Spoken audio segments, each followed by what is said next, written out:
¿qué ha quedado del orador del siglo XX o de principios del siglo XX al orador actual? Es decir, porque yo ahora hay algún documento en televisión española con imágenes de la Segunda República, de Azaña hablando.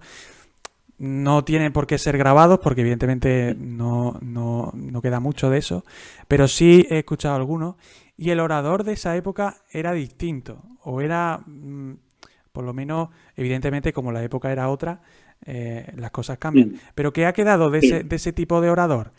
¿Siguen Eh, siendo iguales o peores?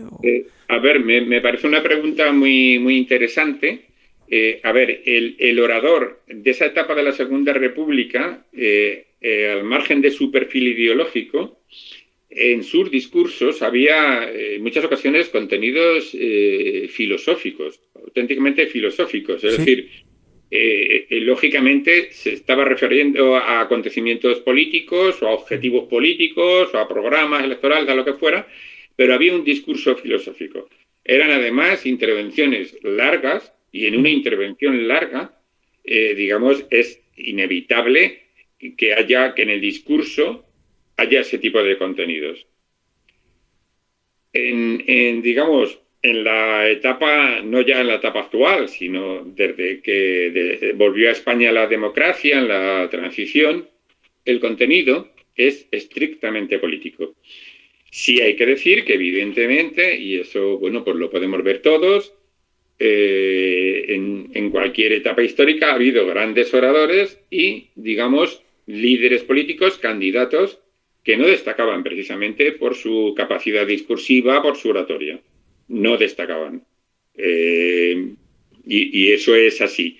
Evidentemente, digamos, ese fenómeno que se daba en la Segunda República, que hablábamos antes, de gente que asistía a los mítines atraídos por la oratoria del líder o del candidato, ahora no ocurre, no ocurre. O sea, no sé, podemos recordar, se me viene a la cabeza un ejemplo, Alfonso Guerra, y bueno, si se me permite la expresión coloquial, era, digamos, considerado un pico de oro. Sí, Tenía un discurso lo era, ¿eh? provocador, una ironía, ¿no? Y podía tener su atractivo en ese sentido. Pero evidentemente no se puede hablar de que la gente fuera a mítines en los que iba a intervenir Alfonso Guerra solamente o atraídos por su oratoria.